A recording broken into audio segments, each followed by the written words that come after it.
Viewers, আপনাদেরকে স্বাগতম। আজ আমরা আপনাদেরকে নিয়ে এসেছি ঢাকার কেরানীগঞ্জের, এটা আটি বাজার বলে। এই যে আপনারা দেখুন, এটা কক ফার্ম। এই যে একদম ছোট ছোট মুরগি আপনাদেরকে আমরা একটু দেখানোর চেষ্টা করি। এটা একটা আধুনিক খামার। এই যে ভিউয়ার্স, আপনারা দেখছেন একদম 2-3 দিনের কক মুরগি। আর এই যে দেখছেন আপনারা, এটা যেহেতু এখন শীতকাল, এখানে হিট দেওয়ার জন্য এটি ব্যবহার হয়। এই যে এখানে বাল্ব আছে। এই যে দেখুন, আপনাদেরকে আমরা একটু খামারটা দেখানোর চেষ্টা করছি। এখানে অনেক কক মুরগি রয়েছে। তা আসুন, এই খামারের যে মালিক জুয়েল ভাই, তার সঙ্গে আমরা একটু কথা বলি। জুয়েল ভাই, কেমন আছেন? ভালো ভাইয়া, ভালো আছেন? এই তো। আচ্ছা, আপনি কতদিন ধরে এই খামারটা শুরু করছেন? এই খামারটা শুরু করেছি ভাইয়া 1 বছর যাবত। 1 বছর যাবত। হ্যাঁ। আচ্ছা, এই 1 বছরে আপনি কতগুলো ব্যাচ মুরগি তুলছেন? 4-5 বেশ হয়েছে। 4-5 ব্যাচ হয়েছে। আপনি তো একদিনের মুরগি আপনি নেন? হ্যাঁ, একদিনের বাচ্চাটা নিয়ে আসি। বাচ্চাটা নিয়ে আসেন। আচ্ছা, এই যে কক মুরগি আমরা দেখছি, আচ্ছা এই কক মুরগি, একদিনের কক মুরগির দাম কীরকম পড়ে? এটার পরে 20 টাকা, 22 টাকা, 25 টাকা, 18 টাকা এরকম রেট হয়। মানে 18 টাকা থেকে শুরু করে 25 টাকা পর্যন্ত রেট হয়? হ্যাঁ, 30 টাকা হয়, হাই রেট হয়। আচ্ছা, তারপরে এইগুলি কতদিন থাকবে? এটা থাকবে ভাইয়া 2 মাস। 2 মাস? হ্যাঁ, 60 দিন 65 দিন এরকম হয়। আচ্ছা, 65 দিন পরে এগুলো ওজন কীরকম হবে? এরকম এটি ওজন হবে 800 গ্রাম, 900 গ্রাম, 850 গ্রাম এরকম। 1 কেজিও হয়। হ্যাঁ, তবে এগুলার দাম তো অনেক বেশি। হ্যাঁ, এটা কেজি হিসাবে বিক্রি করি।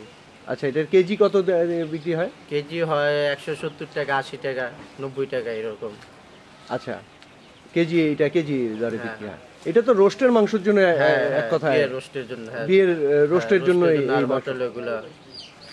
আচ্ছা, আমাদেরকে একটু বলেন যে এই যে একদিনের আপনি নিয়ে আসেন বাচ্চাগুলিকে, হ্যাঁ। নিয়ে আসার পরে এই যে গরমের ট্রিটমেন্টটা কতদিন দিতে হয়? এটা দিতে হয় 10 থেকে 12 দিন। হ্যাঁ, দিতে হয় 12 দিন। হ্যাঁ। এই 12 দিনের মধ্যে এদেরকে কি খাবার দিতে হয়? এগুলা খাবার আছে, ফিট আছে, যেটা একদিনের বলে, এটা বলে গরু। আর একদিনের ফিটটা দিতে, এটা 15 দিন দিতে হয়। আচ্ছা, এই যে দেওয়া আছে, এই যে মুরগিগুলি খাচ্ছে, হ্যাঁ হ্যাঁ হ্যাঁ, এটা ছোট ছোট দানা। হ্যাঁ, ছোট ছোট এটা। হ্যাঁ, হ্যাঁ, এই খাবারটা কয়দিন দিতে হয়? এটা দিতে হয় 15 দিন, 15 থেকে 20 দিন। 15 থেকে 20 দিন। হ্যাঁ। তারপরে তারপরে এর চাইতে একটু বড় খাবার, এটা মিডিয়ামটা, ওইটা দিতে হয় 20 থেকে 40 দিন পর্যন্ত।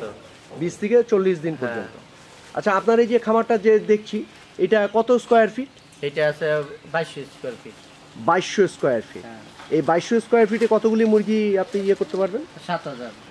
7000। হ্যাঁ এখানে কি 7000 বাচ্চা রয়েছে? হ্যাঁ, 7000 বাচ্চা রয়েছে। আচ্ছা, 7000 বাচ্চা। আচ্ছা, আমাদেরকে একটু বলেন যে এই যে খাবার পিছনে হ্যাঁ, কি ধরনের ব্যয় হয়? খাবার পিছনে মনে করেন একটা মুরগির পার পিস ব্যয় হয় 100 টাকা, হয় না 80-90 টাকা হয় পার পিস। পার পিসে 80-90 টাকা 80-90 টাকা। হ্যাঁ হয়। হ্যাঁ। আচ্ছা, তারপরে এই যে 7000 মুরগি যে আপনি পালেন, এখানে কর্মচারী কয়জন রয়েছে? কর্মচারী 2 জন। 2 জন।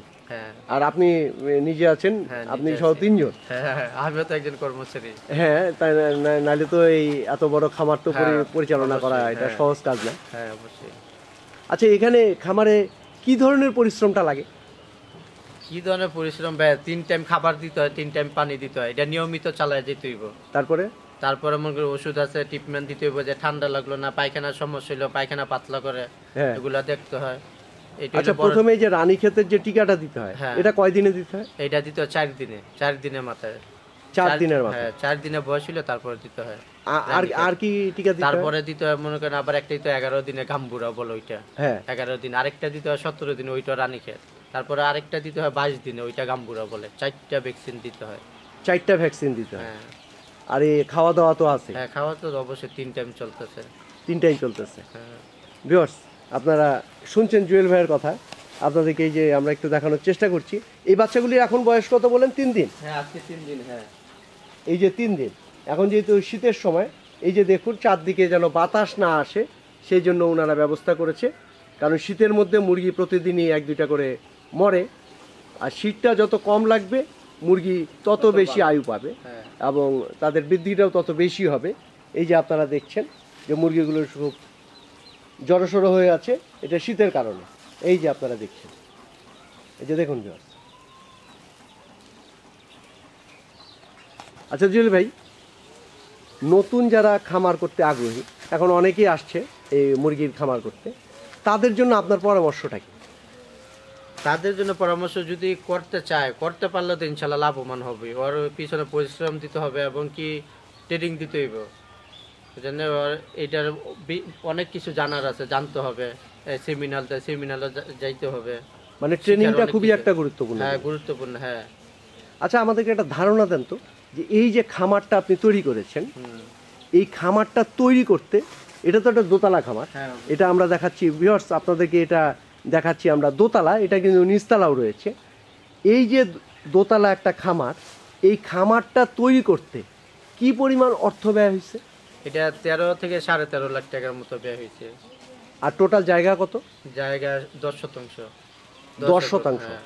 10 শতক জায়গার উপরে আপনার 13 লক্ষ টাকা খরচ হ্যাঁ, হয়েছে হয়েছে। এই টোটাল সব জিনিসপত্র নিতে। হ্যাঁ, অবশ্যই। এই যে ভিউয়ার্স আপনারা দেখছেন, এটা কিন্তু দোতলা, আপনারা দেখছেন, এটা নিচেও আছে একটা, এবং জুয়েল ভাই বলল যে 13 থেকে 13.5 লক্ষ টাকা এই খামারটার পিছনে ব্যয় হয়েছে। এই যে দেখুন, যারা খামার করতে আগ্রহী তারা অনেকেই আমাদের কাছে জানতে চেয়েছেন যে কী ধরনের অর্থ ব্যয় হয় একটা খামার করতে, আমরা আপনাদেরকে তাই জানানোর চেষ্টা করছি ভিউয়ার্স। আচ্ছা জুয়েল ভাই, এটা কি সার্বক্ষণিক আপনি দায়িত্ব পালন করেন? হ্যাঁ, অবশ্যই। হ্যাঁ, হ্যাঁ, সকাল 6টা থেকে রাত 10টা পর্যন্ত। সকাল 6টা থেকে রাত 10টা পর্যন্ত। এই যে 3 বেলা খাবার দেওয়া, হ্যাঁ। তারপরে পরিষ্কার পরিচ্ছন্ন। আচ্ছা, পরিষ্কার পরিচ্ছন্নতা কিভাবে রাখেন? পরিষ্কার পরিচ্ছন্নতা কি, মনে করেন আশেপাশে কোনো ময়লা থাকতে পারবো না। হ্যাঁ, হ্যাঁ, রোগ জীবাণু যেমন ভিতরে ঢুকতে না পারে, সবসময় পরিষ্কার রাখতে হবে। বায়োসিট মেরে রাখতে হবে প্রতিদিন, দিনে একবার 4 সাইডে বায়োসিট মারতে হবে। এটিকে মানে স্প্রে জীবাণু করতে মুক্ত হয়? করার জন্য। হ্যাঁ, স্প্রে মারতে হবে জীবাণু মুক্ত করার জন্য। এটা আচ্ছা, প্রতিদিন এই ঘরের চারদিকে স্প্রে করতে হ্যাঁ, হয় স্প্রে করতে হবে একবেলা করে? হ্যাঁ, একবেলা করে। আর যতবার আপনি ঘরে ঢুকবেন ততবার ওই ততবার spray পায়ের মাইরে মধ্যে ঢুকতে হবে। এবং শরীরের মধ্যে স্প্রে করে তারপর হ্যাঁ, ঢুকতে তারপর হবে, যেন ঢুকতে মুরগির যেন হ্যাঁ, রোগ জীবাণুটা জীবাণু বাইরে না। থেকে যেন ভিতরে ঢুকতে না পারে জীবাণুটা। আচ্ছা, আর কোনো স্পেশাল কোনো ট্রিটমেন্ট আছে? আর তো আমার জানা নাই। আচ্ছা, আপনি যেহেতু 1 বছর ধরে করছেন, হ্যাঁ। আচ্ছা, এই যে 1 বছরের আপনার যে অভিজ্ঞতাটা, হ্যাঁ। আপনি তো 5টা ব্যাচ উঠিয়েছেন হ্যাঁ। এখান থেকে, এই অভিজ্ঞতা যে বলে, তাতে ভবিষ্যৎ পরিকল্পনা কি আপনার? ইনশাল্লাহ আমার ভবিষ্যৎ পরিকল্পনা আরো বড় করার আছে। এখন একটা আছে, ভবিষ্যৎ আরেকটা দেওয়ার চিন্তা ভাবনা আছে। মানে আল্লাহ 1 যদি বছরের দেয়। অভিজ্ঞতা আপনি যেটা বুঝলেন যে সেটা হলো এখান থেকে প্রফিট আছে ভালো। ইনশাল্লাহ, হ্যাঁ, অবশ্যই। হ্যাঁ, পরিশ্রম দিলে অবশ্যই আসবে। আচ্ছা, পরিশ্রম মানে নিজে লেগে থাকলে হ্যাঁ, অবশ্যই এখানে। লাভবান অবশ্যই হবে। হ্যাঁ, হ্যাঁ, আচ্ছা, তাহলে আপনি সকলকে এটার বিষয়ে আমন্ত্রণ জানাচ্ছেন হ্যাঁ, যে এই ধরনের মুরগির খামার করলে একটা অবশ্যই প্রফিট থাকে। হ্যাঁ, অবশ্যই ইনশাল্লাহ হবে। আচ্ছা, এই যে আপনারা যে মুরগিগুলো যে বিক্রি করেন, এগুলো কি নগদে বিক্রি করেন? হ্যাঁ, নগদে পাইকাররা নিয়ে যায়। হ্যাঁ, পাইকাররা কি নগদ টাকা দেয়? হ্যাঁ, নগদ টাকা। যেমন আজকে নিল, এই যে পরিচিত পাইকার ফোন করে দিয়ে আইসা নিয়ে গেল, 2 দিন পরে টাকা দিয়ে দিল, ওরা পেমেন্ট করে দেয়, সমস্যা নেই। আচ্ছা, এই টাকার ব্যাপারে এটা কোনো বাকি হয় না? না, বাকি হয় না। এটা বাকি হয় না, এটি সাথে সাথে দোকানে দোকানে সেল দিয়ে দেয়। আচ্ছা, আপনার তো এইগুলো নগদেই কিনতে হয়? হ্যাঁ, অবশ্যই। হ্যাঁ, আচ্ছা, এইগুলি কিনেন কোথা থেকে বাচ্চাগুলি? এগুলা কিনি সাভার হ্যাচারি থেকে। সাভার হ্যাচারি থেকে? হ্যাঁ, ওইখান থেকে কিসে আনেন? ওই গাড়ি থেকে পিক আপ দিয়ে নিয়ে আসি। পিক আপ দিয়ে নিয়ে আসেন? ওগুলা ডিলার আছে, বাচ্চা দেওয়ার ডিলার আছে। আচ্ছা, তারা কি আপনি অর্ডার দিলে কি হ্যাঁ, বাড়িতে আমরা দিয়ে যায়? order দিয়ে ওরা এখানে বাসায় না পৌঁছায় দেয় খামারে। আচ্ছা আচ্ছা। আচ্ছা জুয়েল ভাই, আপনাকে অসংখ্য অসংখ্য ধন্যবাদ। Thank you. ভিউয়ার্স, আপনাদেরকে আমরা এতক্ষণ জুয়েল ভাইয়ের মাধ্যমে আমরা জানানোর চেষ্টা করলাম যে যারা কক ফার্ম করতে চান, এই যে মুরগির ফার্ম অনেক ধরনের হয়, তবে এই যে কক মুরগি যেইগুলি দিয়ে আপনারা জানেন যে রোস্টের জন্য এই মুরগিগুলি বিখ্যাত, এবং এই মুরগিগুলিতে অনেক প্রফিট। এই যে দেখুন জুয়েল ভাইয়ের এই খামারে এই যে 3 দিনের বাচ্চা কক ফার্মের, আপনাদেরকে আমরা একটু দেখানোর চেষ্টা করছি। এই যে দেখুন 3 দিনের বাচ্চা, এবং 7,000 বাচ্চা রাখার মতো উনি এই খামারটা করেছেন। আপনাদেরকে আগেই বলেছি এটা দোতলা একটা খামার। এই দোতলায় বাচ্চা মুরগি এবং নিচতলায় উনি এইগুলি যখন বড় হয়ে যায়, 22-23 দিন হয়ে যায়, তখন এইগুলি নিচে নিয়ে চলে যান। আর এই জায়গায় প্রোটেকশনটা বেশি থাকে। এই যে দেখুন এখানে হিটের জন্য অনেক হিটারের ব্যবস্থা রয়েছে। এই যে দেখুন গোটা খামার জুড়ে উনি হিটারের ব্যবস্থা করেছেন। এই মুরগিগুলোর সুস্থতার জন্য এই হিটার অত্যন্ত জরুরি।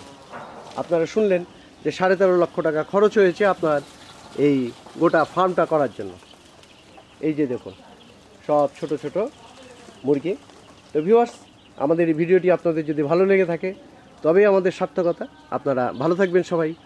আপনাদের সকলের জন্য অসংখ্য অসংখ্য শুভকামনা।